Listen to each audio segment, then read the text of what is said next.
Oi, gente. Vamos lá. Essa aqui é a aula 11, é a penúltima aula, que fala sobre emparelhamento e um pedacinho de cobertura, que na verdade eu vou falar mais na próxima aula. É a última aula que eu estava mencionando antes da primeira prova, né? Depois desses dois conteúdos aqui, a gente vai ter 2 horas e meia, basicamente, para poder tirar a dúvida de vocês e tudo mais, para aí depois a gente vai ter o recesso, depois do recesso ter a prova. Vocês têm avião para entregar, acho que no final de semana agora, né? Acho que até domingo. E uma pergunta que vocês me fizeram é sobre fechamento, né? Esse termo fechamento a gente aplica em vários conceitos, né, de matemática. Então, sempre que fala algo é fechado, significa que você pode alterar esse seu objeto em detrimento ali do seu problema, né? E o resultado vai garantir a mesma propriedade inerente que já tinha o objeto anterior. O que significa na Avion? Na Avion é falado sobre bloco, né? A propriedade de ser bloco. E a operação é de subdivisão. Então, tem a definição do que é uma subdivisão do grafo, né? O grafo subdividido, o que é isso? E o que é para você conseguir provar é que você pega um grafo que ele é um bloco, né? Então, essa é a sua hipótese. Você pega um grafo que ele é um bloco. E aí, você aplica a subdivisão nesse grafo. O resultado não vai ser o mesmo grafo, né? É um grafo diferente, porém, ele continua satisfazendo a propriedade de ser um bloco. É isso que é para ser provado. Várias coisas que são assim, não tem muito mistério. É você garantir o que faz o grafo ser considerado daquela classe. O que significa ser considerado naquela classe? Significa o grafo atender à definição da classe. É isso que você tem que verificar. Ou seja, o que significa o grafo atender à propriedade de ser da classe? Primeiro, qual é a classe? É ser um bloco. O que define um bloco? É não ter articulação.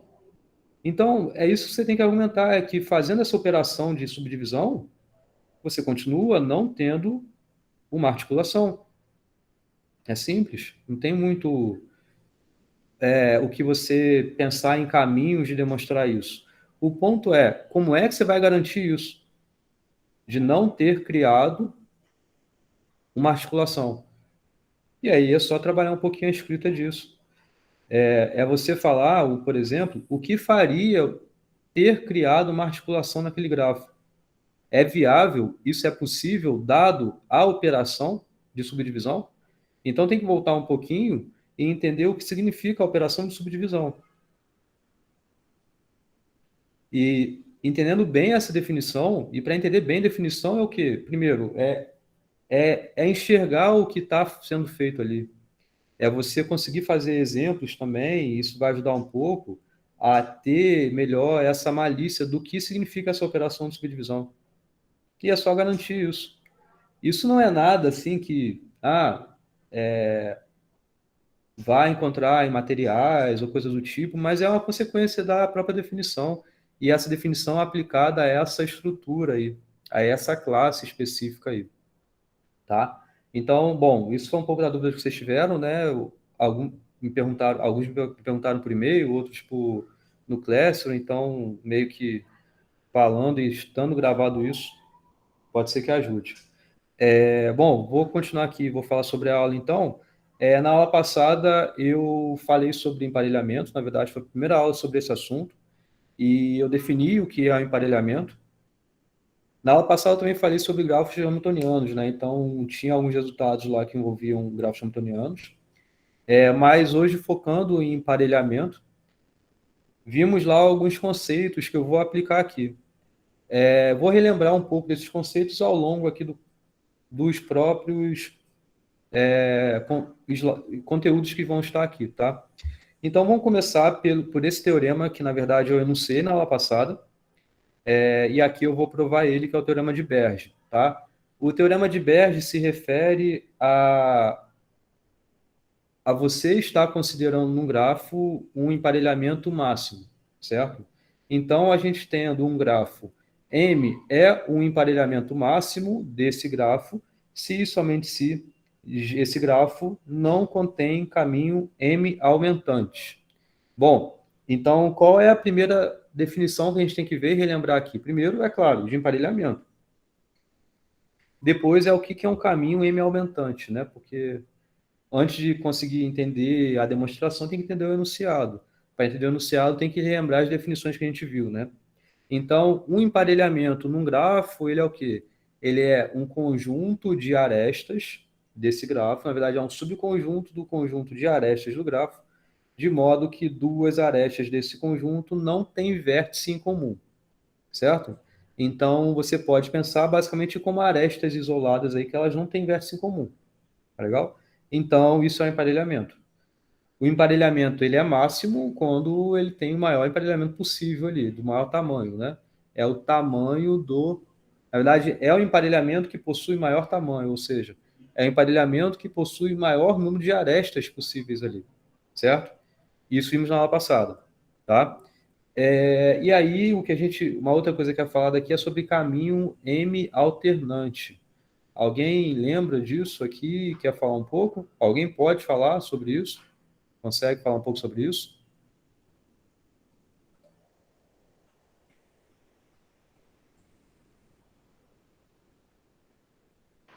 Isso é aquela questão de pegar um caminho máximo, né, dentro do gráfico e você vê as arestas que compõem esse caminho e se o emparelhamento que eu tinha dentro desse caminho, se ele alterna entre uma aresta pertence e não pertence, pertence e não pertence, ele é um caminho alternante? Isso é alternante, isso mesmo, alternante. E o aumentante seria se as arestas da ponta desse caminho fossem não do emparelhamento. Isso Isso. significa que você poderia aumentar o número invertendo quem está e quem não está. Isso é uma consequência que a gente vai ver aqui, exatamente. Então, você ter esse aumentante é que se faz o quê? Ele é alternante, é o que o Thiago falou, dele alternar entre, nesse caminho que você tem arestas que pertencem e não pertencem alternadamente, certo? Então, beleza. Só que o aumentante, ele tem uma coisa a mais, é que essas arestas das pontas, né, de um extremo e do outro extremo, elas não, os vértices, eles são insaturados, né? Então não tem nenhuma aresta que incida nos vértices das pontas, de modo que essas arestas pertençam ao emparelhamento M, tá? Então é essa coisa especial que tem aí. O que vai trazer de consequência é uma coisa que a gente vai ver aqui. É, tá, se for máximo, então não vai ter esse caminho aumentante, porque o aumentante a gente vai conseguir enxergar isso de poder aumentar, né? É como se fosse algo assim. Aqui é o caminho, tá? E aí você tendo essas arestas corais aqui. Bom, isso é um caminho alternante, né? Mas é aumentante? Olhando só para o lado de cá, considerando essas outras arestas aqui, arestas que não satisfazem o emparelhamento, né?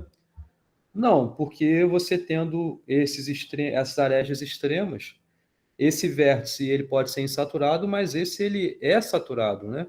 Então, o emparelhamento que satisfaz isso daqui, ou seja, tanto esse vértice é insaturado quanto esse vértice também é insaturado, implica você ter essa possibilidade de aumentar o tamanho do emparelhamento.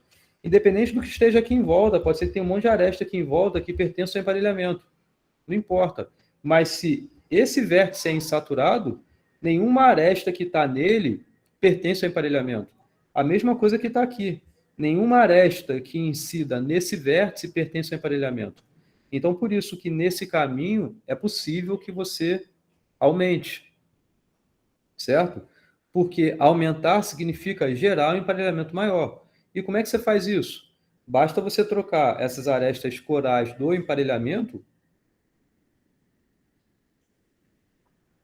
por arestas, vou pôr dessa cor aqui marrom, dessa cor aqui marrom. Nossa, não melhorou muito, né? Mas enfim, essa aresta essa aresta e essa aresta. Então, veja que você está gerando emparelhamento, removendo do emparelhamento as arestas corais e adicionando as arestas marrons, necessariamente o emparelhamento de tamanho mais um em relação ao anterior que você tinha. Então, é essa a intuição do por que esse nome é aumentante, né? Porque dá para aumentar, basicamente é isso, tá? Mas vamos demonstrar isso aqui, que é um si somente si, não é tão simples, né? Temos que tomar cuidado para cada etapa aqui. Então, de novo, o enunciado é, a gente tem em mãos um grafo, tá? E aí a bimplicação é, M é o emparelhamento máximo desse grafo, se somente se G não tem caminho M aumentante. Veja, o nome M é porque é baseado nesse emparelhamento M, tá? Então ele tem atrelado esse emparelhamento que já foi apresentado, né? Então tá. Alguém quer falar alguma coisa?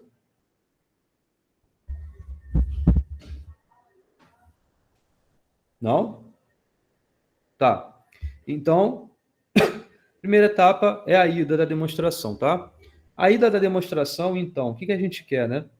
Se M é o emparelhamento máximo, então G não contém caminho M aumentante. Bom, esse tipo de demonstração aqui, vocês podem pensar em várias formas. A que está aqui, a que eu fiz, é por contrapositiva, tá? Por contrapositiva, então, isso eu digo por dica que eu deixo, na verdade, o ensinamento que eu passo para todo mundo é qualquer coisa que for demonstrar, você tendo a clareza de qual é a técnica que você vai utilizar, bom, por exemplo, aqui, contrapositiva, então escreve esse enunciado, para você saber agora quem é a causa e quem é a consequência, tá? Retornando a aulas anteriores, eu expliquei o que significa a contrapositiva, né? Que é você tendo sido apresentado ao enunciado que é a causa implicar na consequência. Isso é o que está escrito aqui, né? Nesse tipo de demonstração, nesse tipo de argumento que eu quero aqui. Se M é o emparelhamento máximo, então G não tem caminho M aumentante. É só isso que eu quero demonstrar aqui nessa etapa. Então, se eu quero demonstrar por contrapositiva, o enunciado não é mais esse, mas é um equivalente a ele, que é você escrever que não que implica em não P. Isso daqui é a contrapositiva. Então, a causa que você tem é a negação de que, e a consequência que você vai ter é a negação da causa, né? Dessa causa aqui, tá? Então, por isso que, por essa contrapositiva, suponha que G possui um caminho M aumentante P. Tá claro que isso é a negação disso que está aqui? Isso daqui é o quê? É aquilo que eu tinha escrito anteriormente. P implica em quê? Isso daqui é o P. Isso é o P. Então a ida é P implica em quê? Eu vou querer começar a contrapositiva, então você tem que pôr a negação dessa causa. A negação é você supor que G, em relação a esse emparelhamento M, possui um caminho aumentante. Tá? E aí, beleza. O que está sendo a continuação daqui é basicamente aquele desenho feio que eu fiz aqui no início, de você conseguir gerar um emparelhamento maior do que aquele anterior que você tinha. E veja que a consequência é que esse emparelhamento novo que você vai gerar, é esse M', vai acarretar que o emparelhamento M, que foi esse que foi dado aqui, ele não era máximo, porque vai passar a ter um emparelhamento maior do que ele. Entenderam isso? Esse tipo de abordagem? Tá? Então, é isso que a gente quer concluir. O que vai estar escrito daqui até o final é só uma formalização daquilo que eu fiz no desenho. Esse desenho aqui, né, no início, aqui. É só isso que eu vou estar falando agora, tá? Só vou formalizar essas coisas. Então, beleza. Vou repetir. Suponha que G possui um caminho M aumentante, ou seja, é a negação do que eu tinha aqui, né? Então, com isso, vamos obter um emparelhamento maior do que esse M. Tá? Então, obtemos o emparelhamento M' de tamanho exatamente 1 a mais do que esse M, mas como? Por quê? Como é que eu vou conseguir explicar isso? Então é o seguinte, tudo que não pertence a P vai se manter, certo? Porque é nesse P que eu quero aumentar, tá? É de acordo pelos vértices que estão aqui nesse caminho P. É nele que eu quero mexer. O que significa que as arestas do emparelhamento M que eu tinha, que não tinham nada a ver com P, elas vão se manter. Vai continuar tendo. Então, eu não posso esquecer delas. Então, esse tamanho, ou seja, esse número de arestas que pertence ao emparelhamento, que não tem relação alguma com vértices que estão nesse caminho P, seja x esse tamanho. Ele eu vou manter.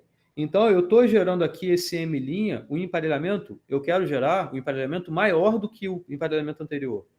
Então, de início, eu vou manter essas arestas que não tem nada a ver com esse caminho. Mantive elas, tá? Agora, eu vou remover as arestas que eram do emparelhamento M, tá vendo? E, além disso, elas são arestas do caminho P, que é esse caminho que a gente sabe que é aumentante. Em outras palavras, o que ele está fazendo aqui é removendo do emparelhamento M essas arestas corais aqui. Tá? Então, olhando somente no caminho P, que é daqui até aqui, então, por isso que aqui você está fazendo essa interseção. Essa interseção se refere a arestas que estão nesse caminho e, além disso, pertencem ao emparelhamento. Elas eu vou remover. Tá? Então, remova as arestas, né? Isso que está escrito aqui. Ou seja, remova as de M, né? Eu removo do emparelhamento M as arestas desse caminho. Tá? Mas o que eu tenho que fazer? Adicionar as outras. Beleza? Então, o que eu vou adicionar?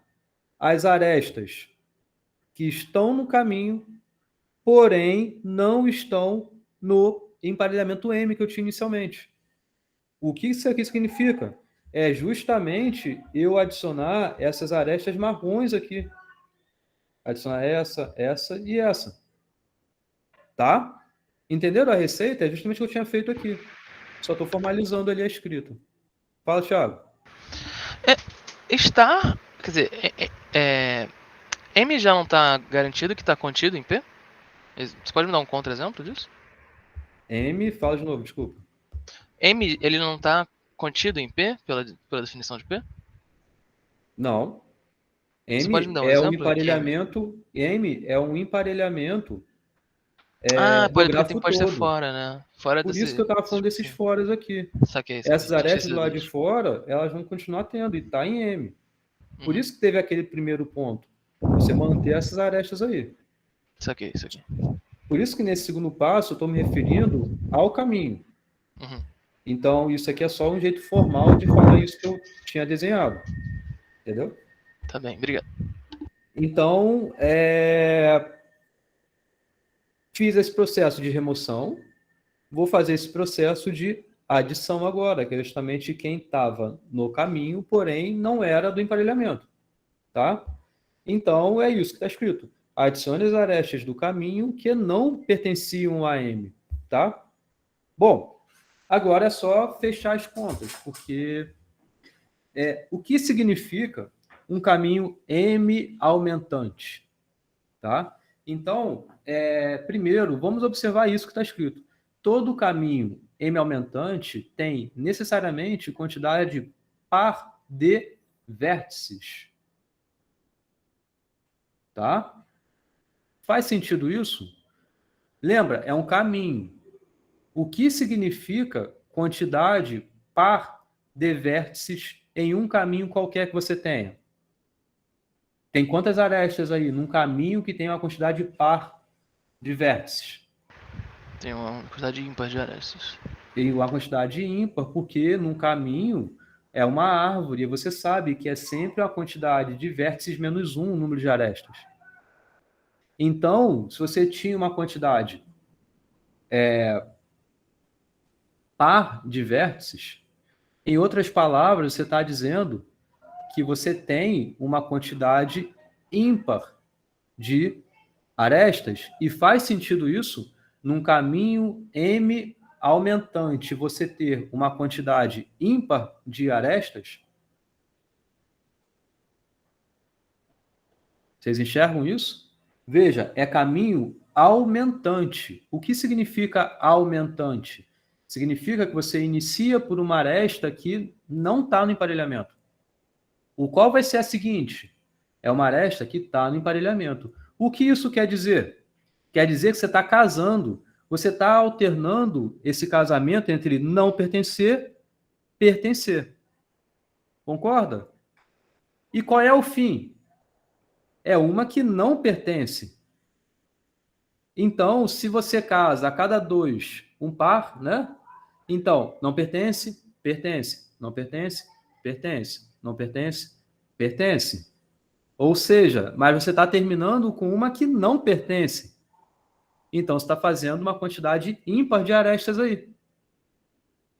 Que é um caminho M aumentante. Enxergaram isso? Esse par não pertence, pertence, é um par. É um par. E é aumentante. Ser aumentante significa que a última não é alguma aresta que pertença, mas é uma aresta que não pertence. Uma aresta que não pertence daria início a um novo par, não pertencer, pertencer, mas ela acaba nessa aresta que não pertence. Então é ímpar. Show? Por que eu estou fazendo isso? Primeiro, para vocês observarem exatamente essa paridade do número de arestas de um caminho M aumentante. Para que eu estou fazendo isso? Estou fazendo isso para a gente observar, então, que a quantidade de vértices é par, porque é uma a mais, né? Você tem uma quantidade X, K, sei lá qual é o tamanho, mas você tem uma quantidade de arestas, a quantidade de vértices é uma unidade a mais, porque é um caminho, certo? Então, a gente poderia até voltar aqui, eu só não gosto de ficar botando muitos, mas enfim, vamos voltar aqui. Isso aqui é o exemplo de um caminho aumentante. Aqui o parzinho não pertence, pertence, não pertence, pertence. Essa última, ela vai combinar com a primeira, então teria que ter mais uma para dizer que ela pertença. Mas, porém, como é aumentante, não tem nenhuma aresta aqui que vai satisfazer isso, que pertença. Então, tem a quantidade ímpar de arestas, o que implica nesse número mais um de vértices, ou seja, uma quantidade par de vértices. Estou fazendo isso só para conseguir falar de tamanhos de caminho. Tá? Então, o que eu sei é que se eu tenho um caminho, e é o que eu tenho, é um caminho aumentante, é uma quantidade par de vértices. E como é esse caminho? Estou colocando nomes, e como eu sei que é par, eu sei que eu vou terminar com o rótulo 2K, dado que eu comecei com um V1 aí, certo? Então, esse caminho tem uma quantidade par. Por isso que eu estou pondo os rótulos aqui, os labels associados ao tamanho desse caminho, aos vértices daquele caminho. Eu sei que necessariamente vai ser assim, porque é uma consequência de ter sido um caminho aumentante. De novo, só estou fazendo isso daqui para chegar em valores. É claro, não são valores exatos, mas são em funções dessas variáveis aqui. Tá? Por quê? Olha só. Primeiro, está claro o que eu estou comentando até aqui?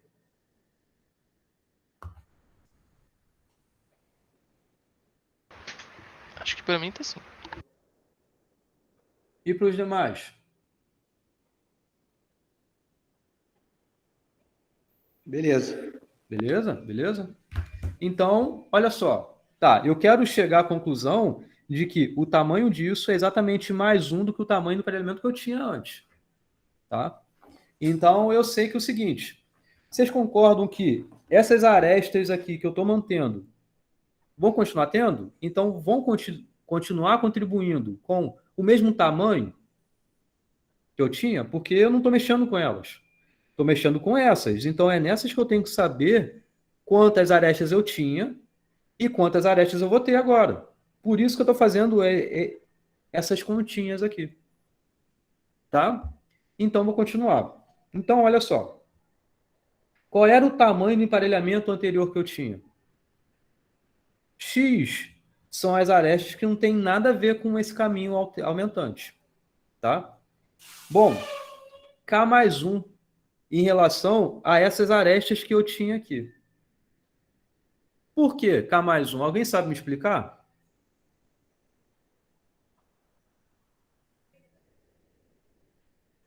Professor, mas você circulou K menos 1 aí? É K menos 1 ou K mais 1? Menos 1. K menos 1. O que é esse K menos 1? Esse K menos 1 se refere às arestas que estão aqui, ó.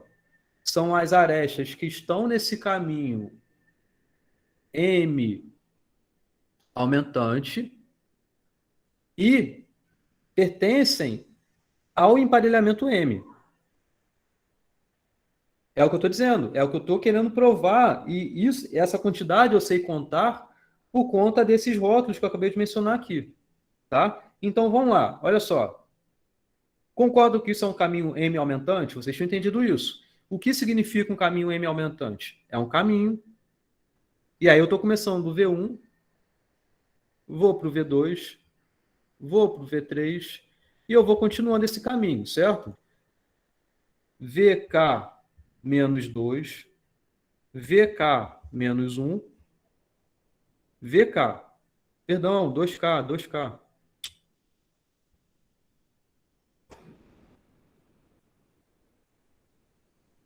2K menos 2, 2K menos 1, 2K, eita caramba, é V de 2K. V, 2K. Primeiro, concordam com esse 2K aqui no final? Porque é par. E vocês concordam que eu tenho uma quantidade de par diversa, por isso aqui que eu expliquei? Sim? Tá claro, gente? Aqui é o extremo e aqui é outro extremo desse caminho M aumentante. O que eu estava falando aqui nesse pedacinho é para justamente justificar ser um tamanho par em vértices. Tem uma quantidade de par diversa nesse caminho M aumentante. Tá? Ok. Beleza?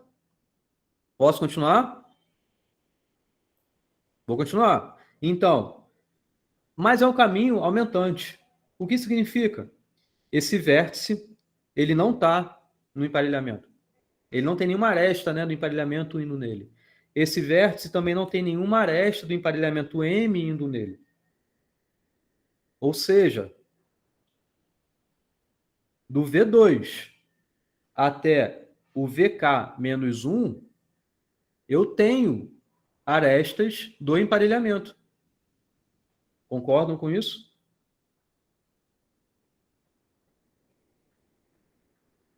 Porque isso aqui é um caminho aumentante. Aumentante significa ser, além de os extremos aqui não serem emparelhados e serem insaturados, né? Esses internos aqui, a cada dois, um pertence ao emparelhamento.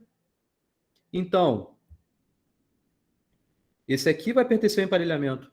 O próximo aqui vai pertencer ao emparelhamento. O último aqui também vai pertencer ao emparelhamento. Então, qual é a conta que a gente tem que fazer? Quantos vértices tem do 2 até o 2K menos 1? Quantos vértices tem? Do 2 até o 2K menos 1. 2K menos 2. Isso. 2K menos 2 vértices. Quantas arestas vão estar dentre essas 2K menos 2 aí no emparelhamento?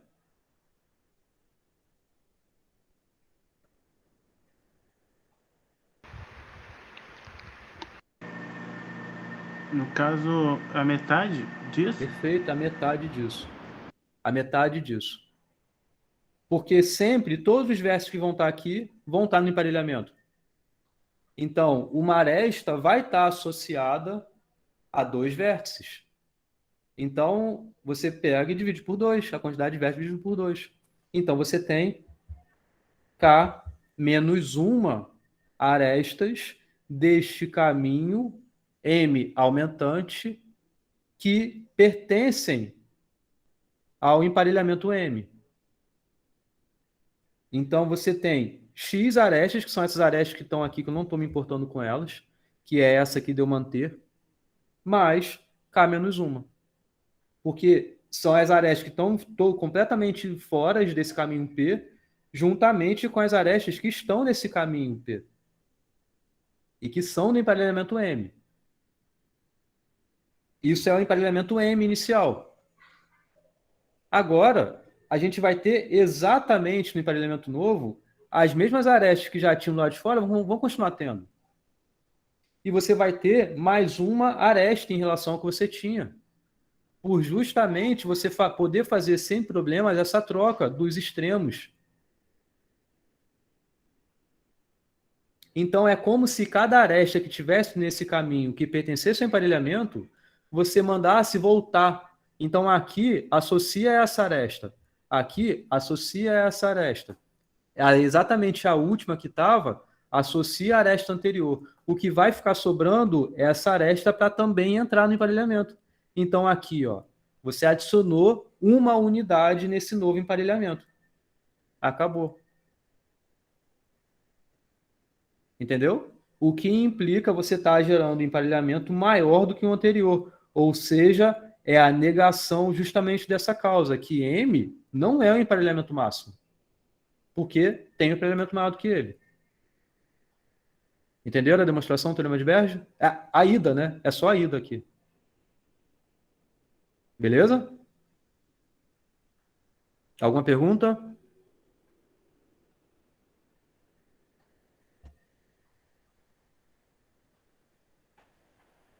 Fale alguma coisa aí. Nesse caso, você está mostrando que se tivesse um caminho M aumentante, teria um número, uma aresta a mais, é isso? Se eu tiver um caminho M aumentante, eu consigo obter um emparelhamento maior do que M. O que vai implicar de M não ser emparelhamento máximo.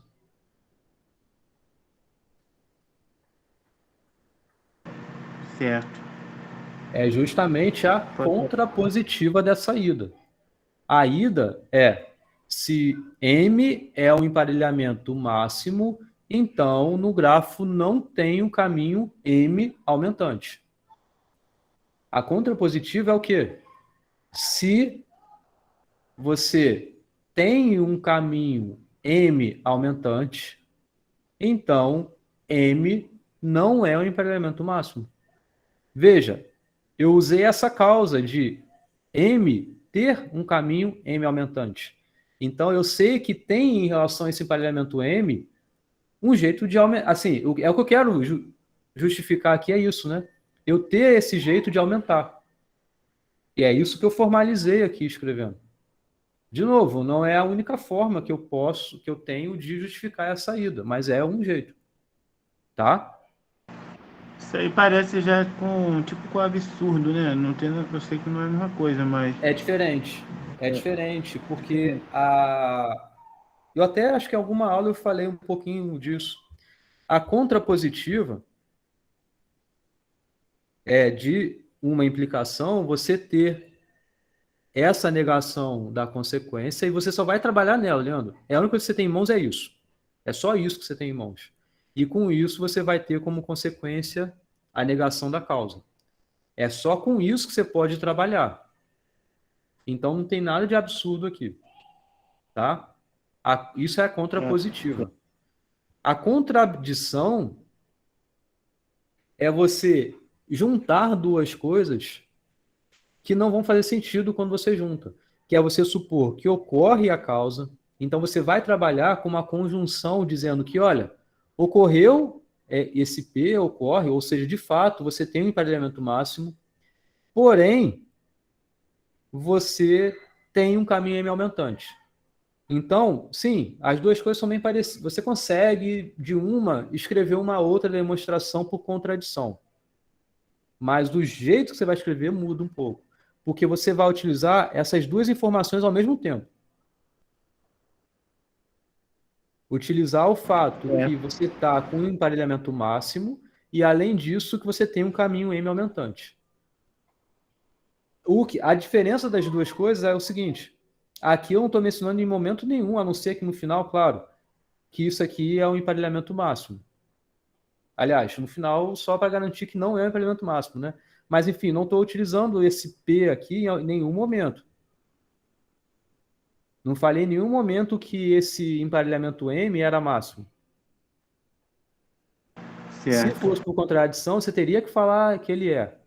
E aí você chegaria no absurdo, porque ia ter como você aumentar o tamanho desse emparelhamento e, além disso, você ia estar dizendo que você tinha um emparelhamento máximo. Então, isso é um absurdo.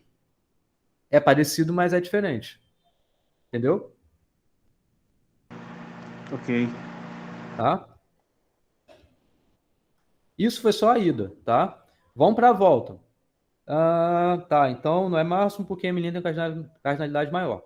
Tá? Então, antes de eu falar da volta dessa demonstração, e aí eu vou reler o que eu quero demonstrar na volta e tudo mais, vamos dar uma pausa nessa demonstração e eu vou definir o que é diferença simétrica. Não sei se vocês lembram do que é isso, mas vou aplicar justamente nesse conceito envolvendo emparelhamentos, tá? Só que tá muito escuro aqui, se bem que se eu acender a ring light, vou ficar suando pra caramba. Vou deixar assim mesmo, tá? Bom, então vamos falar sobre o que é a diferença simétrica, para depois eu voltar naquela demonstração, no caso na volta, né? Porque a ida já está feita, beleza? Então, o que é a diferença simétrica? Se você tem, envolvendo grafos, né? Se você tem dois grafos G e H, tá? Os mesmos conjuntos de vértices dos dois grafos. A diferença simétrica é justamente o grafo obtido por essa operação aqui, tá? É G triângulo H, de modo que os vértices, tá? É o grafo com conjunto de vértices V, cujas arestas são aquelas que aparecem em exatamente um dos dois grafos. Ou seja, relembrando que a diferença simétrica em relação à teoria dos conjuntos é justamente quem está estritamente em um dos dois lados. Tá? É isso que eu acabei de achurar, não tem elementos em comum. Então, quando você pensa isso em relação a grafos, tá? É quando você tem um grafo, por exemplo, vou fazer esse grafo aqui, e vou fazer um outro grafo aqui. E aí aqui é A, 1, 2, 3, 4. 1, 2, eita.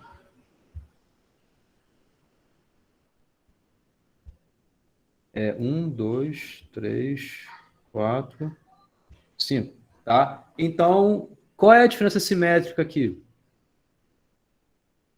Você vai ter, então, os vértices, né? Nossa, tô mal de desenho. 1, 2, 3, 4, 5. E você vai pôr as arestas que só pertençam a um dos dois grafos. Então, por exemplo, a 1, 5 só pertence a esse grafo, então ela vai entrar. A 1, 2 não, porque ela pertence aos dois, então ela não vai entrar. Tá? A 2, 4, ela só pertence a um dos dois grafos, então ela vai entrar. A 5, 3, ela só pertence a um dos dois grafos, então ela vai entrar. A 2, 3, a mesma coisa. A 5, 4, a mesma coisa. Beleza? Então, isso é a diferença simétrica desses dois grafos.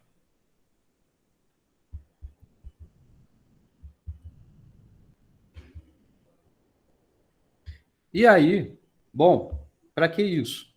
Vamos considerar agora a diferença simétrica de dois emparelhamentos. Tá? Então, de novo, são as arestas que estão em exatamente um dos dois. Você pode definir a diferença simétrica dessa forma, pensando em conjuntos, né? Então, relembrando o conceito aqui, a gente vê isso em conjuntos, aqui é M, por exemplo, aqui é M'. Então, M', aliás, M menos M', então é tudo que está em M e não está em M', é esse pedaço aqui. Isso é M menos M'. União M' menos M. Ou seja, é tudo que está em M', porém não está em M. Então, é esse pedaço aqui. É outro jeito de você falar essa operação aí. Beleza? Isso aqui é o que a gente conhece como o ou exclusivo, tá? Mas, enfim, aí é entrando em conceitos de lógica, que conjuntos, operações em conjuntos, a gente pode reescrever essas operações pensando em operações lógicas. De união é uma adjunção, a interseção é uma conjunção, a diferença simétrica é a união exclusiva, é a adjunção exclusiva, tá? Enfim, eu recomendo que vocês olhem minhas aulas de lógica, que eu falo com bem cuidado isso tudo aqui, tá? Mas, beleza? Com isso só já é suficiente a gente entender bem o exemplo aqui, tá? O que seria aqui voltado no exemplo? Veja, as arestas em verde formam um emparelhamento, né? As arestas em rosa formam um outro emparelhamento, ok? Beleza? Por que elas formam emparelhamento, cada cor dessa? Porque você não tem em um vértice duas arestas com a mesma cor. Tá claro? Então, você tem sim dois emparelhamentos. Ok? Beleza, né? Ok. Tá bom. Tá Então, show. vamos olhar o que é a diferença simétrica agora desses dois emparelhamentos. Veja que fica assim, né? O que é isso? Ó, removi as arestas que não estão em nenhum dos dois emparelhamentos, beleza? Porque tem que estar em exatamente um dos dois. E também removi essa aresta E, porque é uma aresta que pertence aos dois, eu não quero ela. Eu quero as que estão em exatamente um dos dois emparelhamentos, tá? O que é isso aqui? E o que é isso aqui? Ó, isso é um ciclo par e isso é um caminho. Enxergaram isso? Vocês acham que foi por conta do exemplo que eu fiz? Na verdade, a gente vai ter um lema sobre a diferença simétrica de emparelhamentos que a gente vai conseguir aplicar nessa volta do teorema de Berge, que é o seguinte: cada componente conexa da diferença simétrica de dois emparelhamentos, ele é ou um ciclo par ou um caminho. Isso que eu coloquei no exemplo aqui não foi por acaso. A diferença simétrica entre dois emparelhamentos, ó, cada componente conexa, então isso aqui é uma componente conexa, outro componente conexa, outra e outra, tá? Então, cada componente conexa, ela vai ser sempre um ciclo par ou um caminho. Aqui, isso aqui é um caminho, né? Isso aqui é um caminho também, né? Você pode até considerar como mais de um vértice para efeitos de relevância, tá? Mas, bom, eu vou pegar uma água que está muito quente, mas pensem se faz sentido isso que está escrito. Eu vou demonstrar isso aqui bem rapidinho, tá? Mas pensem se de fato isso que está nesse exemplo sempre vai acontecer. Porque vai, é um lema, né? Eu vou demonstrar isso já já, tá? Mas tentem pensar aí o porquê disso, beleza? Já volto. Ah, na verdade é aqui, ó. Voltei. Essa era só o tapar aqui que ia acabar o som. Bom, mas beleza, já voltei.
Eita, caramba.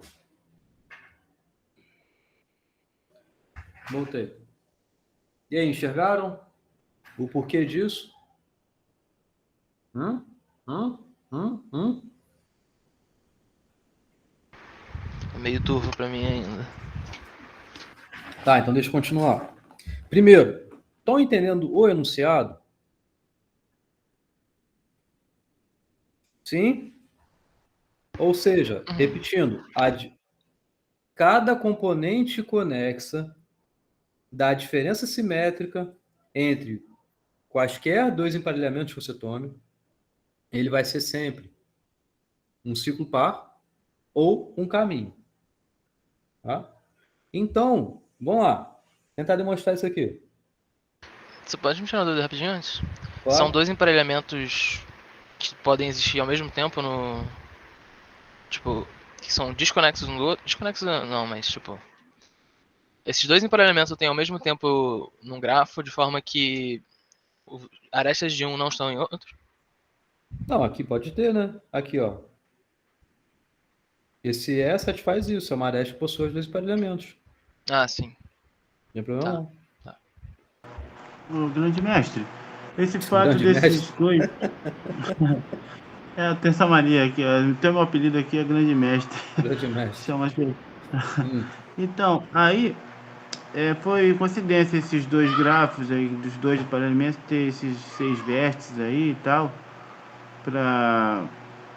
Ou pode ser diferentes esses dois Pode, grafos. quaisquer, qualquer. Não, é um mesmo grafo, tá? Ó, aqui a aresta preta, aqui, ó. Isso tudo é um grafo só. Nesse grafo, eu tenho dois emparelhamentos. É esse verde e esse rosa. Poderia ter outro emparelhamento também, tem problema não. Tá? E o que a gente quer provar é que, independente do emparelhamento que você tome, dos dois emparelhamentos que você tome, a diferença simétrica é sempre para cada componente conexa que fica dessa diferença simétrica, um ciclo par ou um caminho. Vamos para a demonstração. Fala, Leandro. Não, acho que eu vou pegando. Pode seguir. Tá. Então, olha só. Cada vértice de um emparelhamento ou do outro possui, no máximo, qual grau na diferença simétrica? Vocês concordam que é 2? Cada vértice ele possui, no máximo, grau 2 na diferença simétrica. Por quê? Será que isso ajuda um pouco vocês? Por quê? Olha só. Você está considerando as arestas que ficam aqui são somente arestas de emparelhamento. Essas arestas pretas, elas não estão aqui na solução. Elas não estão na diferença simétrica. Porque arestas pretas são arestas que não estão no emparelhamento. Então, não vai estar na diferença simétrica. Tá? Então, cada vértice, você pode ter ali, no máximo, duas arestas incidindo nele. Por quê? Vão ser arestas de um emparelhamento, arestas do outro emparelhamento. Você não pode ter, por exemplo, aqui, duas arestas com a mesma cor rosa. Porque se você tivesse duas arestas com a cor rosa, você não teria emparelhamento antes. Porque no emparelhamento, você não pode ter duas arestas incidindo no mesmo vértice. Certo? Entenderam isso? Em relação a isso do grau dos vértices da diferença simétrica? Da diferença simétrica entre dois emparelhamentos apenas, tá? Claro, diferença Certo. simétrica é uma operação entre dois grafos, entre dois emparelhamentos. Uhum. Sim? Então, você tem, no máximo, esse grau 2. Pode ser menor? Pode. Por exemplo, aqui. Esse vértice, ele só tem uma aresta de um emparelhamento incidido nele. Não tem do outro emparelhamento. Ok? Isso daqui, o que se refere a um grafo que satisfaz essa propriedade aqui? Já está na cara, já está direto. Por quê? Por quê? Então, primeiro, por que que tem cada vértice com um grau no máximo 2? Acabei de falar, né? Mas é porque cada vértice é extremo de, no máximo, uma aresta de cada emparelhamento. São dois emparelhamentos, é uma operação entre dois emparelhamentos, né? Então, cada componente conexa, a gente já ganha isso de cara. É um ciclo ou um caminho. Isso é a consequência, inclusive é questões de lista, da primeira lista. Eu já trabalhei com isso em algumas aulas anteriores com vocês. Quando você tem um grafo em que o grau de cada vértice é no máximo 2, então esse grafo, como consequência, ele vai ser uma união disjunta de ciclos e caminhos. Acabou o que eu quero aqui? Já está aprovado o que eu quero, então?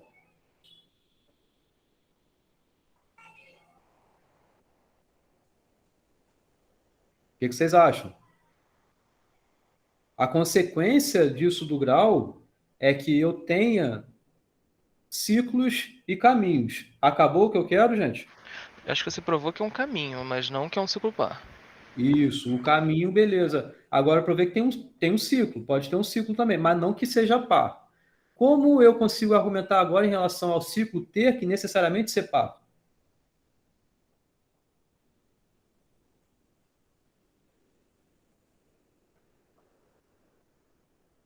Não posso ter ciclo ímpar. Se você tem ciclo, você necessariamente tem que ter pelo menos um.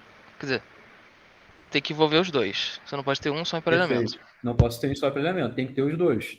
E mais do que isso, eu vou ter essa alternância de um emparelhamento com outro emparelhamento. Sempre assim. Porque duas arestas de um mesmo emparelhamento não podem incidir no mesmo vértice.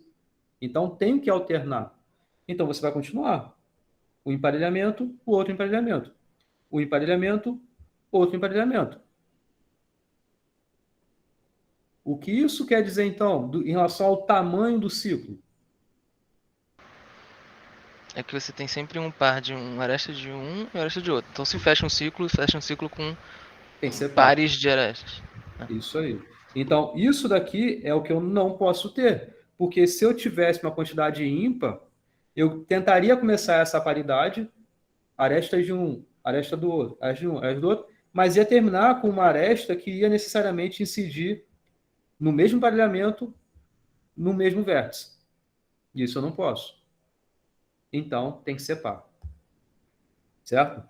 Então, é o que está escrito aqui. Além disso, como não há duas arestas consecutivas de um ciclo de um mesmo emparelhamento, certo? Isso implicaria duas arestas de emparelhamento com o mesmo extremo, foi o que eu acabei de desenhar aqui, né? Você não pode ter isso. Então, cada ciclo deve alternar entre arestas do primeiro emparelhamento, que não está no segundo, e de arestas que está no segundo emparelhamento e não está no primeiro. Sempre essa alternância, implicando assim em ser par, porque você está formando esses pares. Esses pares, esses pares. Então, o tamanho desse ciclo tem que ser par. Está aprovado aqui esse lema. Ok? Sim? Ok. Aí, mestre, não sei se tem nada a ver, mas aí no caso, necessariamente, o que não é ciclo vai ser tamanho ímpar, né? O caminho vai ser tamanho ímpar, né? Por quê? É porque se ele fechasse um ciclo, teria que ser par. Então, se... Ah, não tem nada a ver isso, né? Porque ele poderia estar longe de fechar um ciclo ainda. Oi? Não, não, porque... Ah, não, acho que não tem nada a ver com o que eu falei.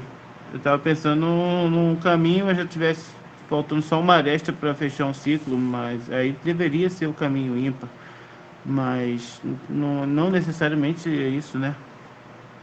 Não sei. Então, o que você está dizendo é, pensando agora no caminho, né? Isso, é isso que eu tinha pensado. E ele Então, seria você tem que... necessariamente ímpar. Ímpar em quê? Número de vértices, número de arestas? Em número de arestas, né? Então, mas se você pôr mais uma aqui. Um, dois... Ah, aqui já era, né? Aqui não, aqui é par. Então aqui você quer Já roda por também. terra. Já Não eu por terra que eu tinha pensado. Pensei que eu tinha achado algo útil, mas não. tem uma coisa a ver com isso que a gente vai usar um pouquinho mais à frente, quando estiver se referindo à árvore, tá? Mas vamos chegar lá. Tá. Então vamos voltar ao Teorema de Berge, tá? E, na verdade, a volta do Teorema de Berge. Mas a gente vai usar fortemente esse conceito de diferença simétrica. Vai ajudar muito a gente aqui. Mas vamos recapitular o que a gente quer provar, né? Então, seja G um grafo, se G não contém caminho M aumentante, então M é um emparelhamento máximo. É isso que a gente quer provar, tá? Então, posso até retornar lá o se somente se, voltar lá, aqui, né? Então, a causa é essa aqui agora. G não contém caminho M aumentante, a consequência é que M é um emparelhamento máximo, tá? É isso que a gente quer.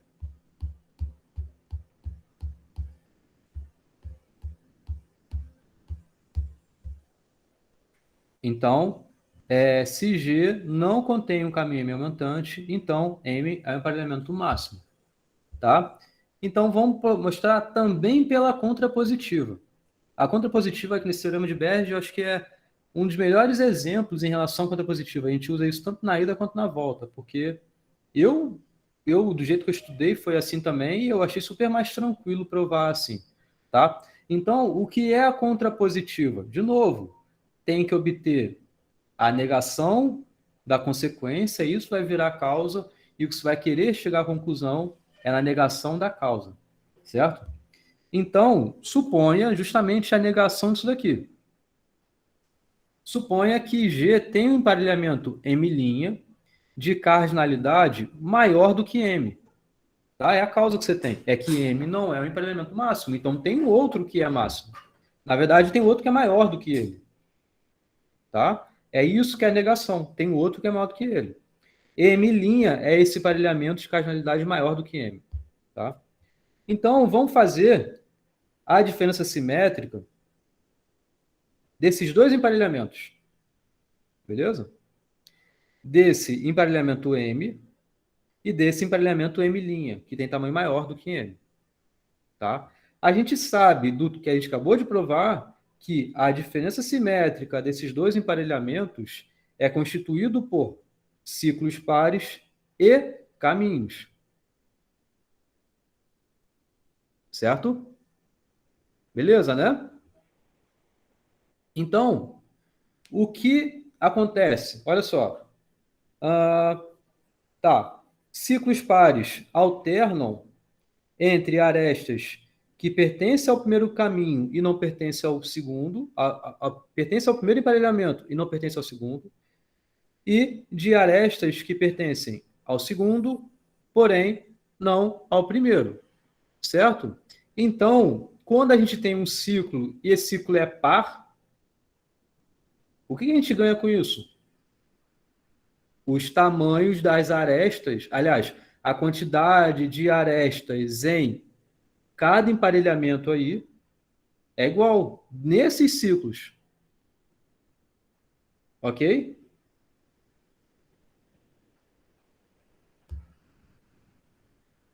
Vamos voltar.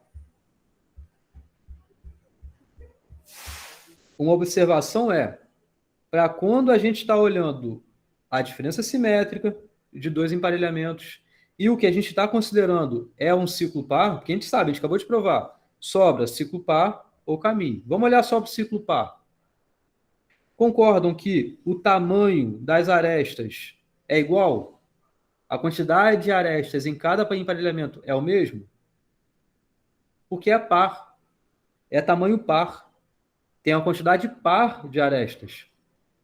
Ou seja, a metade dessas arestas vão estar em um emparelhamento e a outra metade, que tem a mesma quantidade de tamanho, vai estar no outro emparelhamento. Concordam? Beleza? Então, olhando para cá, para os ciclos pares que sobraram, não difere em nada o tamanho dos dois emparelhamentos. Então, o que a gente tem que considerar agora são os caminhos. E vamos lá. Então, olhando para os ciclos pares, os dois emparelhamentos têm o mesmo tamanho, certo? Mas a gente supôs que existia esse emparelhamento M' que tinha tamanho maior do que M. Então, o que a gente tem aí? A gente tem necessariamente uma componente conexa que é um caminho. Certo? E não é um caminho qualquer. Ele é um caminho que vai terminar e começar com arestas que estão nesse emparelhamento M', que é maior do que M, e não estão em M. Ou seja, o que isso é? Um caminho M aumentante. Porque estar em M', porém não estar em M, significa o quê? Você tem um caminho que, ó, esse camaradinha, ele está em M'. Esse daqui, ele está em M. Esse aqui, ele está em M. Certo? Pensando em arestas, né? M', M, M', M, M'. O que isso quer dizer? Primeiro, é um caminho, tem que ser alternante. Porque você não pode ter... Desculpa. Você não pode ter vértices incidindo mais do que duas arestas ali. E mais, tem que ser, uma está em um emparelhamento, outra está em outro emparelhamento. É um caminho, então tem um início e tem um fim. Certo? Como se sobrasse ciclo par, o que sobrou ciclo par não afetou em nada o tamanho, o que eu tenho que olhar é exatamente os caminhos que sobraram. Como esse caminho, aliás, como o emparelhamento M', ele é maior do que M, então vai ter um caminho ali que vai satisfazer essa relação, porque é maior. Então, é um caminho alternante e mais, é aumentante. Então, vai começar e vai terminar por vértices insaturados em relação ao emparelhamento M. Portanto, tem como você aumentar, considerando o emparelhamento M. Então, é um caminho M aumentante. Porque basta você trocar. Esse aqui vai ser M, esse aqui é M', então esse aqui é M, M', M, M', M. Ou seja, obteve um emparelhamento maior. Isso aqui acaba essa demonstração do Teorema de Berge. Pergunta? Acho que o Teorema de Hall nem vai dar tempo de eu fazer. Eu queria fazer, eu vou tentar ir até onde der, tá? Mas eu melhor ir com calma. Vocês estão entendendo isso aqui? Esse aí deu pra entender, sim. Beleza? Essa segunda parte foi mais fácil do que a primeira, achei. Que bom. Tá bom. Tá? Então, essa aqui é a volta do Teorema de Berge. Beleza? Um corolário que tem desse resultado é o seguinte, é que uma árvore ela vai ter no máximo um emparelhamento perfeito. Poderia até passar como exercício, na verdade, vocês iam ter que pensar um pouco associado a isso que a gente acabou de provar aqui, e vamos seguir como é que a gente consegue provar isso aqui, tá? Primeiro, emparelhamento perfeito é aquele emparelhamento em que acontece o quê? Todo vértice do grafo é saturado por esse emparelhamento. Ou seja, o emparelhamento ele tem tamanho n sobre 2.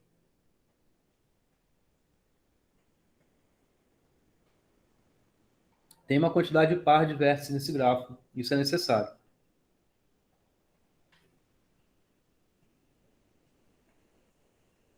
Esse corolário aqui é bem interessante. Tá? Que a gente quer provar o quê? Para qualquer árvore que você tenha, essa árvore vai ter no máximo, pode ser que não tenha nenhum emparelhamento perfeito, né? Mas ela vai ter no máximo um emparelhamento perfeito. Tá? Ou seja, se ela tem um emparelhamento perfeito, ela só tem esse, não tem outro. Bom, então suponha que não seja verdade isso. Suponha que você tenha dois emparelhamentos perfeitos. E aí você tem M e M', esses dois emparelhamentos perfeitos na árvore. Olha o que a gente vai fazer agora. Faz a diferença simétrica. Tá? Então, obtendo a diferença simétrica desses dois emparelhamentos perfeitos que você está considerando que tem na árvore, o que vai resultar? Vai resultar em ciclos ou caminhos. Porém, é uma árvore. Na árvore não tem ciclo. Como na árvore não tem ciclo, a gente sabe que o que sobra, então, da diferença simétrica desses dois emparelhamentos na árvore é o quê? É uma união de caminhos. Ok? A gente está considerando dois emparelhamentos na árvore. Beleza? E a gente está supondo que existem esses dois emparelhamentos perfeitos na árvore. M e M'. A gente faz a diferença simétrica.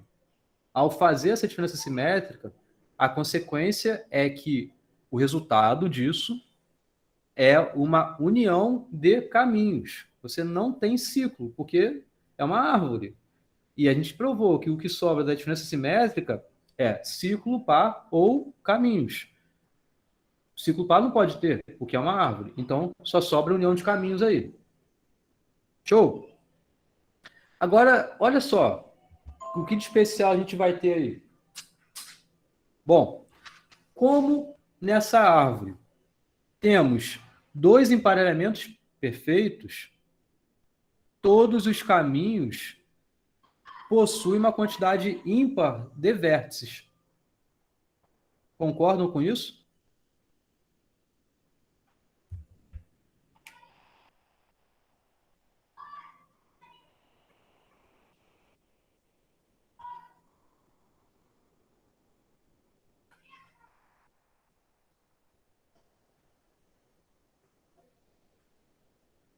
O que significa esse texto aqui? Ó, são caminhos, né? Concorda que o tamanho de um caminho pode ser par ou pode ser ímpar? Né? Então, pensa que você tem uma quantidade par de vértices. Beleza? Você tem emparelhamento perfeito aqui?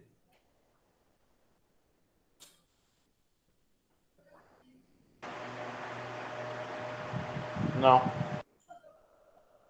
Não? Aqui você tem, ó.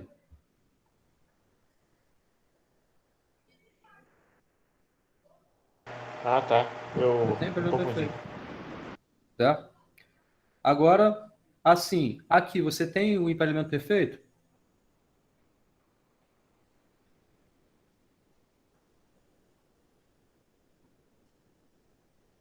Aqui você não tem Agora emparelhamento não. perfeito. Tá. Então, o que quer dizer isso aqui? Tá? Você pensando que tem dois emparelhamentos perfeitos, você tem que necessariamente, cada vértice que você está olhando nos caminhos, pertencerem a quem? A os dois emparelhamentos. Certo? Sim? O que é perfeito. Emparelhamento perfeito, você tem os vértices. Cada vértice possui, ele está presente nos emparelhamentos. Certo? Tá claro isso?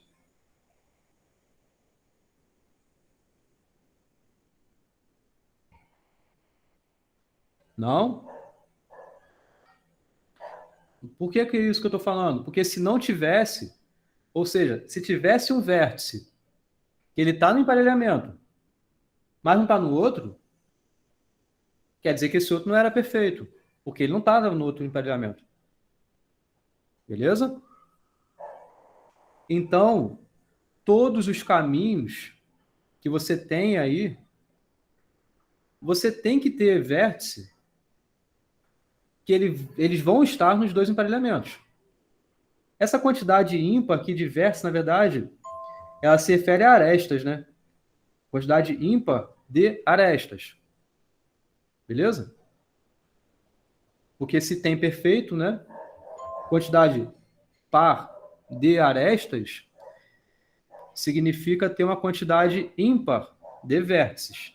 Ter uma quantidade ímpar de vértices nos caminhos significa que você vai ter esse vértice aqui que ele não vai estar nesse emparelhamento perfeito que eu acabei de fazer aqui. Certo? Então, aqui eu acho que entraria, na verdade, quantidade ímpar de arestas. Tem um typo aqui. Tá? Mas o que significa isso? Significa, em outras palavras, que em cada caminho, você vai ter um vértice que pertence a um emparelhamento e não pertence ao outro. Certo? Ele vai pertencer ao emparelhamento e não vai pertencer ao outro. O que isso quer dizer? Ele não pertencer a um emparelhamento significa, então, que ele não está sendo emparelhado. Ele não é saturado. Então, vai implicar na diferença de tamanho desses dois caminhos aí. Entenderam? A essência é essa. No que sobrou. Tá? A gente sabe que isso é uma árvore. Tá? E a gente está fazendo a diferença simétrica de dois emparelhamentos que a gente supôs terem o mesmo tamanho. Tá? Mas o que sobrou não pode ter sobrado o ciclo par, fazendo a diferença simétrica desses dois emparelhamentos. O que sobrou, então? Uniões de caminhos. Beleza?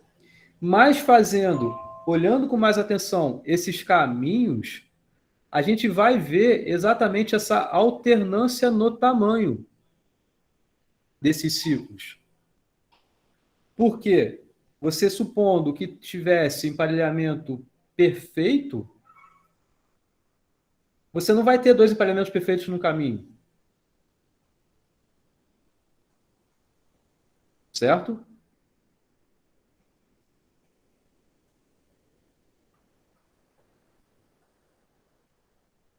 É basicamente isso que eu estou falando.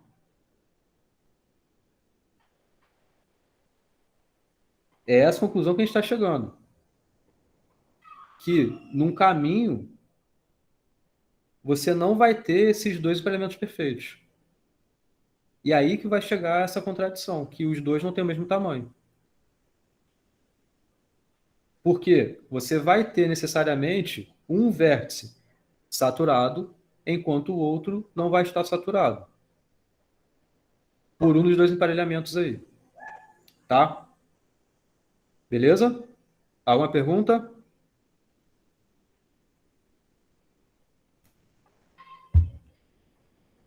Posso passar adiante?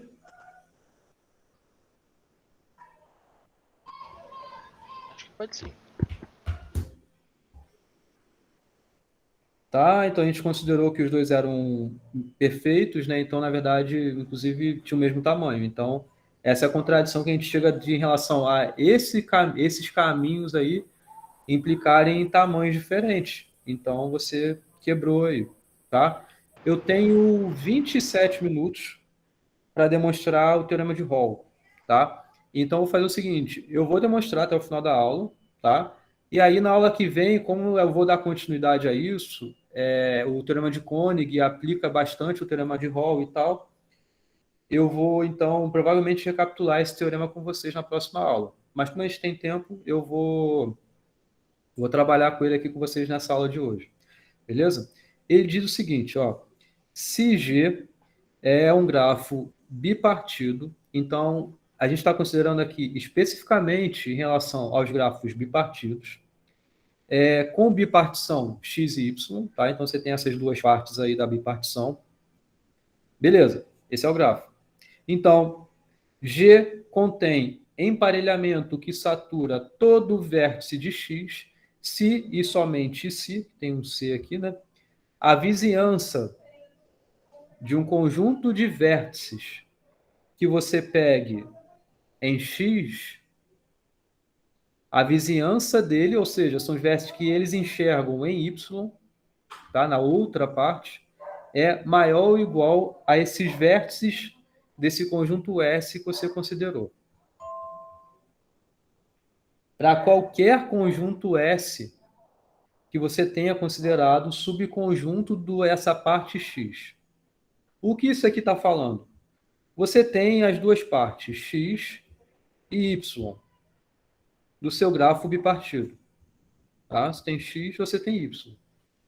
Para qualquer conjunto, subconjunto de X aqui diverso que você tome, a vizinhança deles aqui tem que ser maior ou igual ao número de vértices desse conjunto S aqui.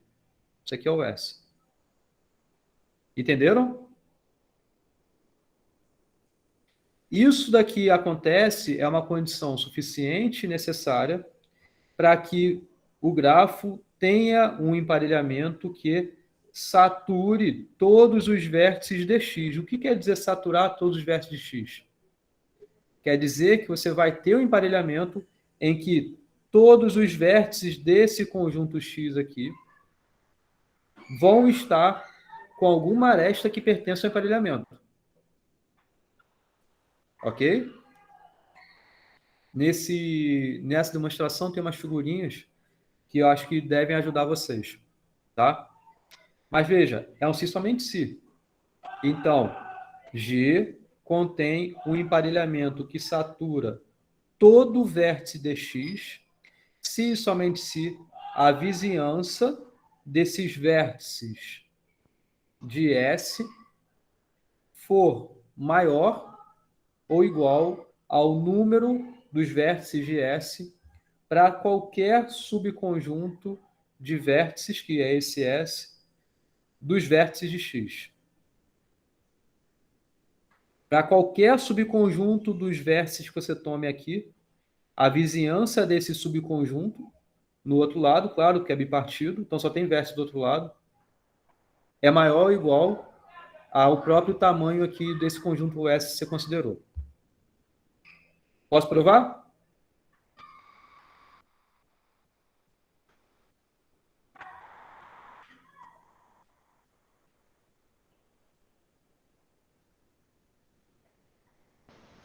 Bora lá. Vamos para a ida. Tá? Então, a ida, qual é a causa? G contém um emparelhamento que satura todos os vértices desse conjunto X. Tá?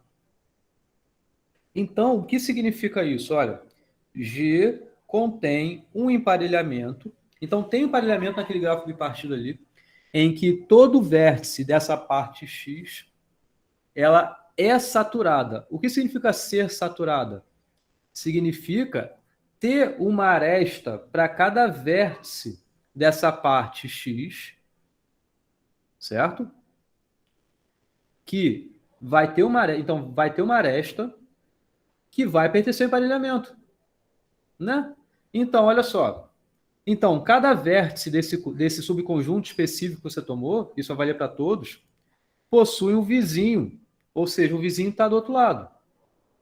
Certo? Então, possui um vizinho nessa vizinhança desses vértices desse conjunto para formar um par, certo? Cuja aresta pertence ao emparelhamento. Então, concordo que aí já está dado? Porque, olha só, como um vértice da vizinhança de S, ele não pode estar associado a mais do que um vértice de S, então você tem, para cada um que você vai ter em S, que é o que está aqui em cima, você tem que ter pelo menos um distinto aqui embaixo. Ele pode enxergar mais gente. Não tem problema. Ok? Então, por isso que esse tamanho é pelo menos igual ao tamanho de S. Porque vai ter que estar associado a um carinha distinto. Você não pode ter uma coisa assim.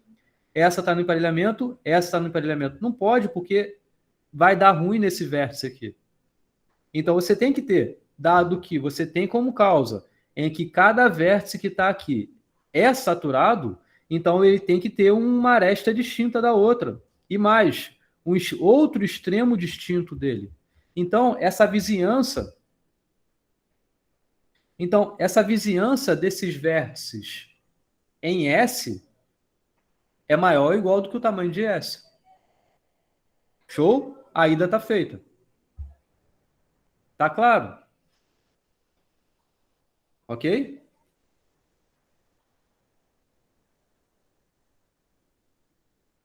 Bom, vou para a volta. Qualquer coisa vocês me perguntem. A volta desse teorema. Então, o que a gente quer mostrar, né? Recapitulando o enunciado, a gente quer mostrar aqui. Para dado um grafo bipartido G, com a bipartição em x, y, certo? C, para todo subconjunto de x, onde x é uma parte desse grafo bipartido. S é um subconjunto, qualquer subconjunto, que satisfaça o tamanho dessa vizinhança desse conjunto S ser maior do que o tamanho de S, então G contém um emparelhamento que satura todo o vértice de X. Essa parte é um pouquinho mais complicada de demonstrar, tá? Mas essa é a causa que tem. Para todo subconjunto S dessa parte X, certo? Se a vizinhança desses vértices de S for maior do que, ou igual, né, do que o próprio conjunto S, então você tem um emparelhamento aí em que todo vértice de X é saturado. Ou seja, está no emparelhamento aí. Tá? Então, vamos demonstrar isso por contrapositiva. Tá? E aí, o que é a contrapositiva?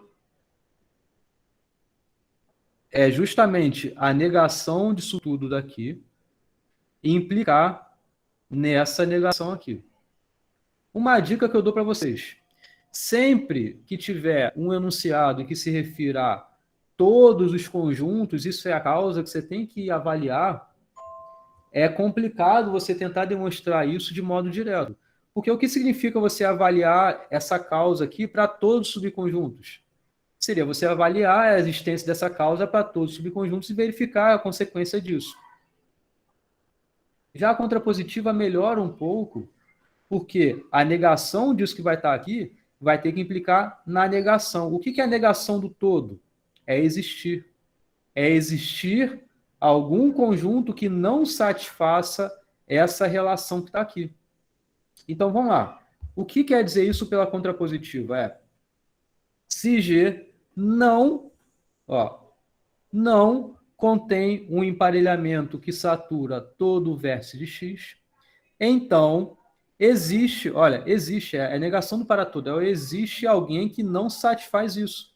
Ou seja, existe um subconjunto de vértices aí, desse conjunto X, onde a vizinhança desse conjunto é menor do que o tamanho de S.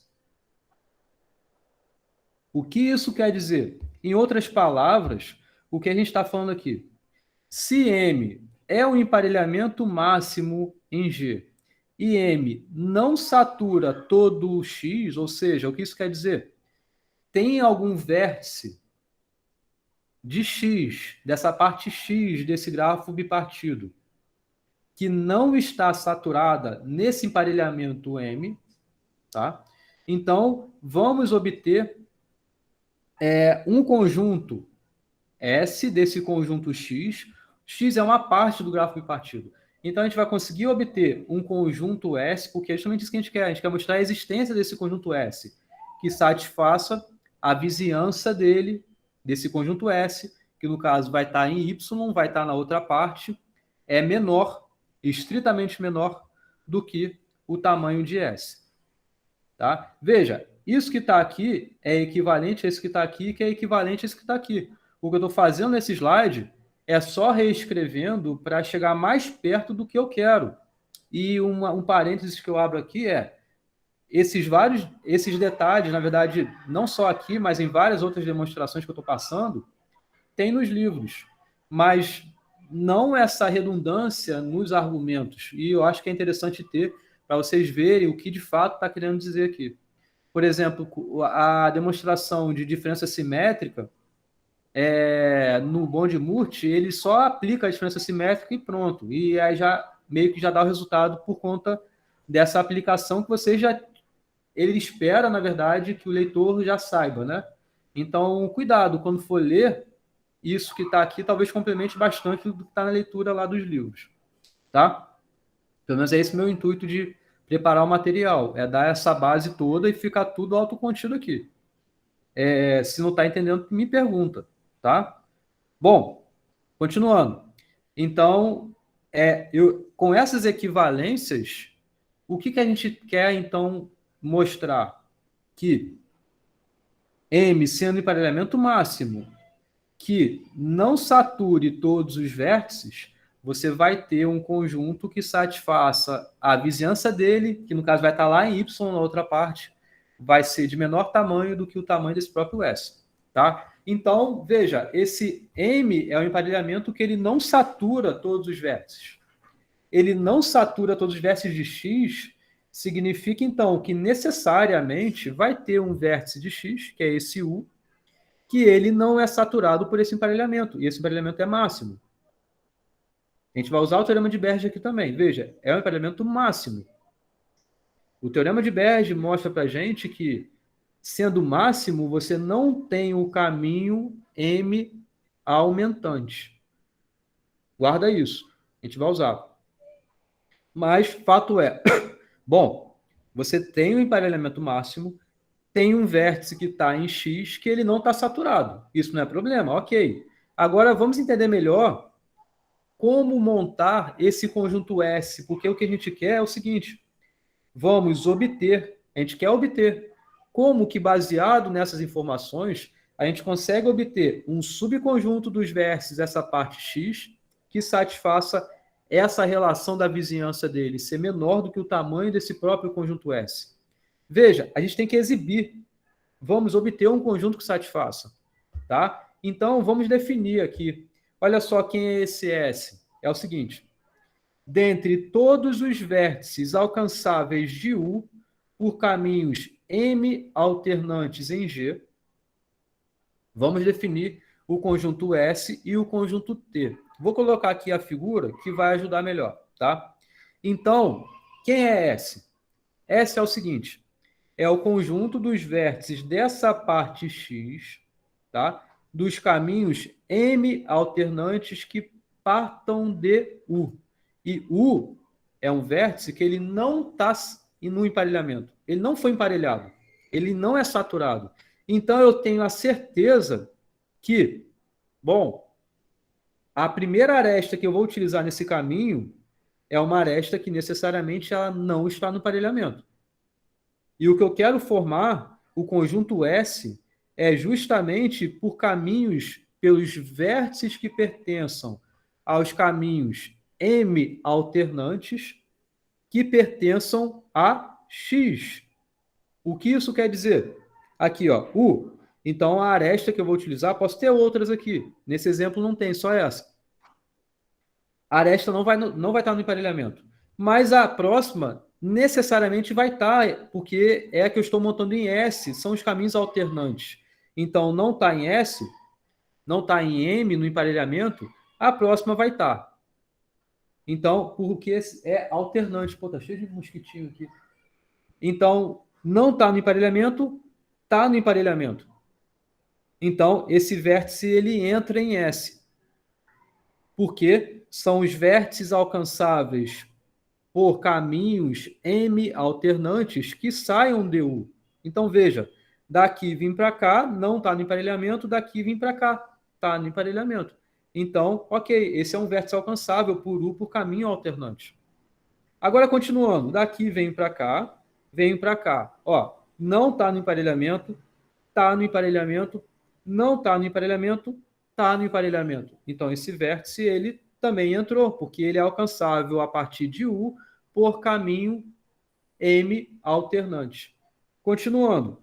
Daqui vim para cá, daqui vim para... Ó, não está no emparelhamento, está no emparelhamento, não está no emparelhamento, está no emparelhamento. Esse aqui entrou também. Por que que os outros não estão? Veja, esses são esses conjuntos aqui, ó. São esses vértices aqui.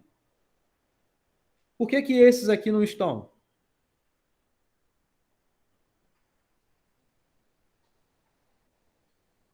Eles são alcançáveis por U. Mas eles não são alcançáveis por U por caminhos M alternantes. O emparelhamento que eu fiz aqui, eu coloquei essas arestas em azul aqui, são as arestas do emparelhamento. Então, veja que de U, eu vindo para cá, ó, não está no emparelhamento. Eu tenho a certeza que não vai estar, porque U é não saturado. A próxima, olha, eu vindo para cá, eu não vim para cá utilizando a aresta do emparelhamento. Então, esse cara não é alcançável a partir de U por caminho M alternante. Esse é o meu conjunto S. O U também, porque, por definição, caminho alternante, você do U consegue chegar no próprio U, né? Tá? Beleza? É um vértice alcançável por U, tá? E, por definição, a gente coloca o U também em S. Ok? Esse é o conjunto S. Conjunto T é o bem similar, sendo que é do pessoal alcançável a partir de U por caminhos M alternantes, certo? Porém, que pertençam a Y. Então, são esses vértices de chegada aqui. Então, daqui, vim para cá. Opa, esse vértice aqui, ele entra, então, em T. Daqui, vim para cá. Caminho alternante, ok. Voltei para cá. Opa, esse aqui também entrou. Daqui, vim para cá. Daqui, vim para cá. Daqui, vim para cá. Opa, também entrou. Veja que esses vértices não estão em T, por quê? Porque daqui, eu vindo para cá, eu teria que retornar para Y por alguma aresta que não pertença ao emparelhamento. Mas daqui não tem como eu sair de nenhum dos vértices que estão aqui e vir para algum vértice que está do lado de cá. Veja, isso aqui é só uma ilustração do que está sendo definido aqui. O que eu quero provar com isso? Eu quero provar que o tamanho de T, ou seja, esses vértices, ele é exatamente igual aos vizinhos DS. S, ó, 1, 2, 3, 4. São esses 4 vértices aqui nesse exemplo que eu fiz, tá? Mas o que eu quero provar é que, independente dessa escolha do emparelhamento perfeito, basta que tenha essa definição de S e T satisfazendo isso. Então, o tamanho dt, ele é exatamente igual ao tamanho da vizinhança ds. E mais, eu vou conseguir argumentar que o tamanho de S ele vai satisfazer isso, ser maior do que a vizinhança dele. E isso aqui é igual ao T.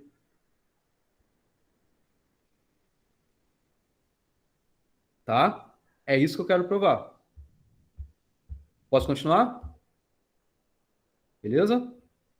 Veja, nesse exemplo aqui a gente vê isso, ó. Esse tamanho aqui é menor do que o tamanho de S. E a gente quer provar que isso daqui, então, é menor do que S.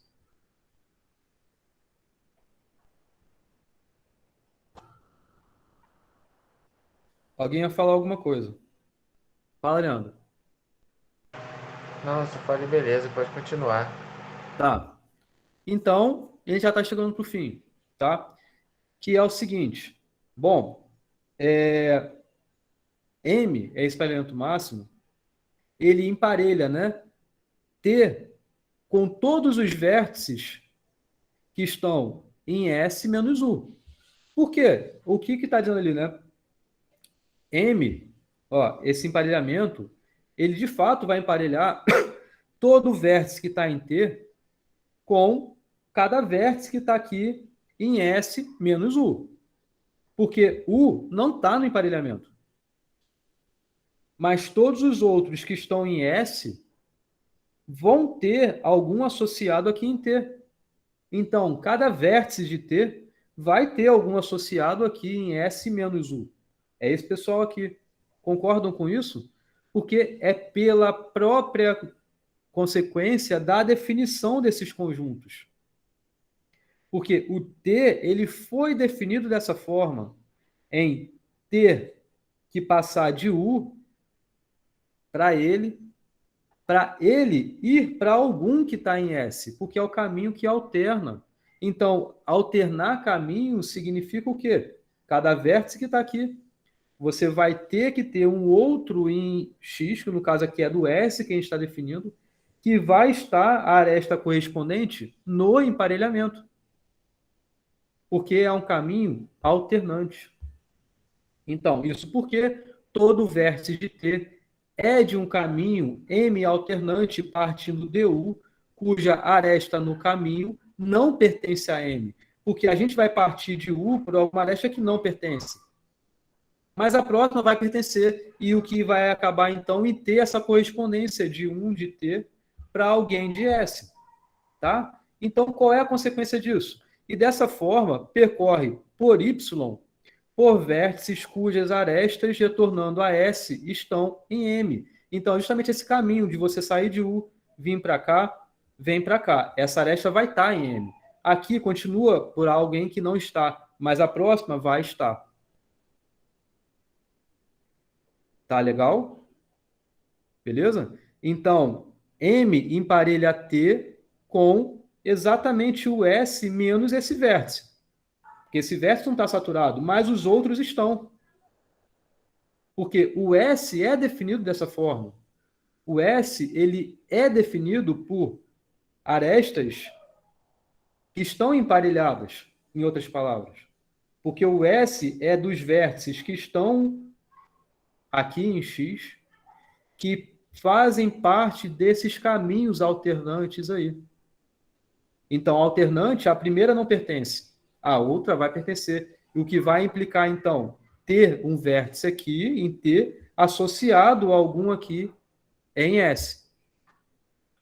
Tá? Bom, então veja, como esse emparelhamento ele é máximo, isso faz parte da hipótese que a gente tem, retornando lá na hipótese, é o emparelhamento máximo que ele tem uma condição a mais. É o emparelhamento máximo que ele não satura todo o vértice de X. Então tem esse U aí que ele não está nesse emparelhamento, mas ele é máximo. Tá? Então, pelo teorema de Berge, não existe caminho M aumentante. Certo? Em G, e todo vértice de T é saturado. Todo vértice de T é saturado também como consequência da própria definição desses conjuntos ST.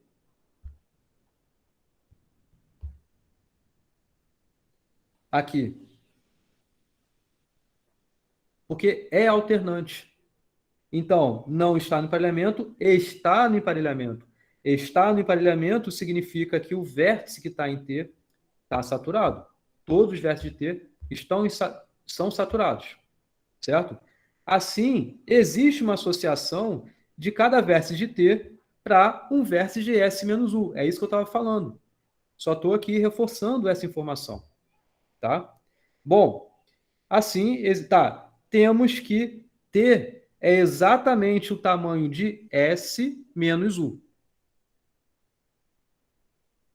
Porque você tem essa associação de um vértice de T para um vértice de S, por conta do caminho alternante. Tá? Agora, olha só. Como todo emparelhamento entre T e S menos U, aliás, com emparelhamento entre T e S menos U, temos que T está contido na vizinhança de S. Por quê? Você tem que S vai enxergar todo T, certo? Porque cada vértice de T é vizinho a alguém de S. Então, eles estão na vizinhança de S, os vértices de T. De novo, consequência da própria definição desses dois conjuntos ST. Tá? Mas não acaba aí, porque a gente quer chegar à conclusão que isso é igual a isso. Agora vamos terminar. Então vamos mostrar que, de fato, você não tem vértice que está na vizinhança de S, porém ele não pertence a T. Porque aqui só diz o seguinte, T está aqui, é um conjunto que está contido em N de S. O que a gente quer provar é que não tem vértice aqui fora, ou seja, que pertence a essa vizinhança de S, porém ela não pertence a T. A gente quer mostrar que eles são iguais, os conjuntos. Tá? Então, suponha que tem. Suponha que tem um vértice que pertence a Y, porém ele não pertence a T, e mais do que isso, ele possui algum vizinho em S. É isso, essa condição que está escrito aqui, é o que está escrito aqui. É o que está nesse desenho. É você supor que, de fato, exista um vértice aqui fora. É um vértice que está na vizinhança de S, ou seja, é um vértice que pertence à parte Y da bipartição XY, porém, ela não está em T. Ok? É isso que está escrito aqui. É um vértice que está em Y e não está em T, é esse Y que eu estou chamando aqui, esse Yzinho, e possui um vizinho em S, porque ele está nessa vizinhança de S. É isso que é a negação disso que está escrito aqui. Isso a gente já sabe que é verdade. O que a gente quer provar é que não tenha vértice que está do lado de fora. Ou seja, está na vizinhança de S, porém não está em T. Bom, vamos lá. Bom, a gente sabe que a aresta... Então, Y é esse vértice, tá? Então, ele tem um vizinho em S. E aí seja V esse vizinho dele, tá? Então, a aresta YV, ela não pertence ao emparelhamento. Porque se ela pertencesse, você teria que o Y está em T, pela própria definição da construção de ST. Tá? Então, você tem que o YV, que é um vértice que é vizinho a Y, né? Então, essa aresta não está no emparelhamento. Porque, de novo, se tivesse um emparelhamento, o próprio Y já estaria em T. Então, estaria errado a gente ter considerado isso. Um vértice que está em Y, porém não está em T. Então, ele não está. Mas, olha só. U não está no emparelhamento. Por conta da hipótese inicial. A gente pegou o emparelhamento máximo de modo que U não estava saturado. Tá? E os demais vértices de S são emparelhados com T pelo emparelhamento M. Certo? Tá. Mas veja o seguinte. Olha só. Assim, a gente teria, como consequência, um caminho alternante de U não sendo U não é saturado até V que também não é saturado. Isso é uma contradição, porque a gente teria aqui um caminho aumentante, dado que essa aresta ela não pertence ao emparelhamento, você teria como do U vir para algum vértice, o U ele não está saturado, então essa aresta ela não pertence ao emparelhamento. Vem para alguma aresta que está no emparelhamento, esse vértice está em T, esse vértice está em S. Essa aresta não está no emparelhamento. Essa está. Essa não está. Essa está. Tá? E aí o que a gente está supondo tenha um vértice aqui que não está em T, esse vértice aqui é o Y, tá? Ele não está em T, beleza? Mas ele é vizinho a alguém de S. Então aqui está um V que está em S. Mas não faz sentido isso. Por quê? Esse caminho vai, vem, vai, vem, vai, vem. Isso aqui está no emparelhamento também. Esse aqui não está no emparelhamento, porque se tivesse, esse Y já estaria em T. Mas, na verdade, a gente está montando aqui um caminho aumentante. Porque, veja, não tá, Tá. Não tá. Perdão. Não tá no emparelhamento. Tá no emparelhamento. Não tá no emparelhamento. Tá no emparelhamento. Não tá no emparelhamento. Não tá no emparelhamento. Não faz nem sentido, né? A gente consegue, então, aumentar esse emparelhamento, fazendo com que essa aresta aqui ela passe a entrar nesse caminho que você vai formando e da mesma forma que vai passar a entrar nesse caminho que você vai formando. Então, isso é uma contradição. É uma forma de justificar isso. Tá? Tem outras formas. Se vocês forem olhar, por exemplo, como eu fiz no ano passado, eu fiz de um jeito um pouquinho diferente, que dava na mesma, tá? Mas assim eu acho que fica mais coerente. Beleza? Vocês entenderam, gente? Acabou aqui a demonstração. A gente conclui, então, que o tamanho de T ele é exatamente igual ao tamanho da vizinhança de S. E daí? E daí? E daí que o tamanho da vizinhança de S é igual ao tamanho de T, que é exatamente o tamanho de S menos 1, porque aqui a gente está tirando fora o U.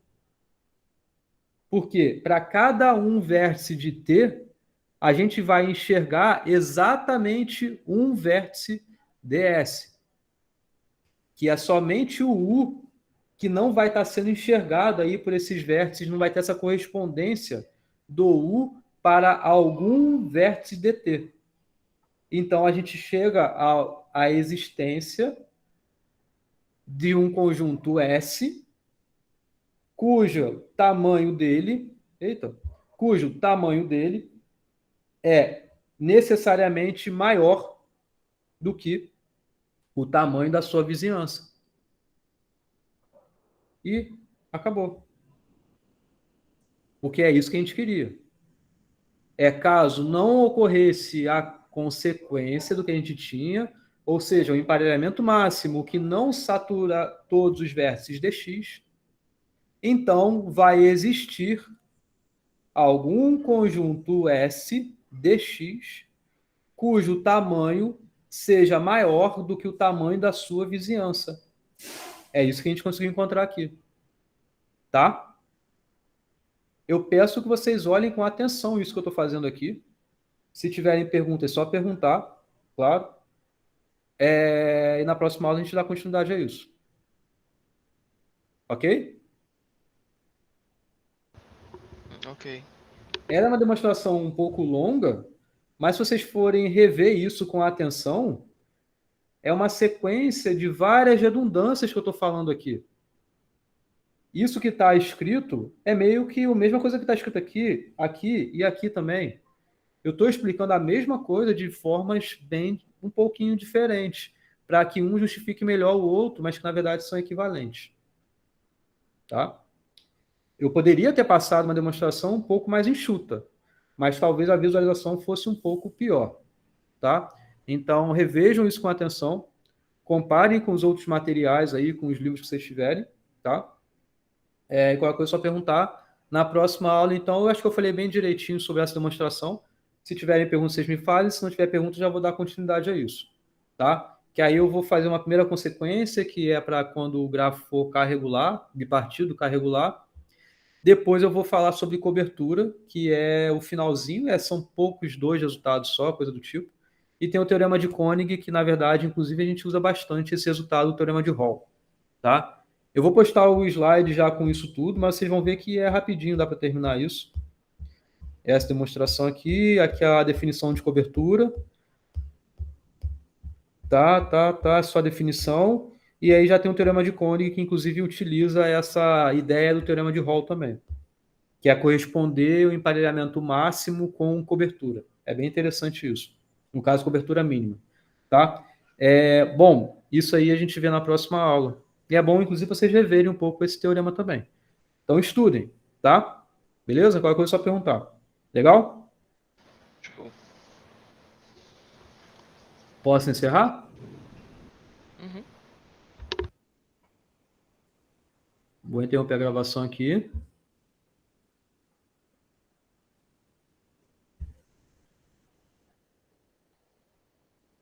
Valeu.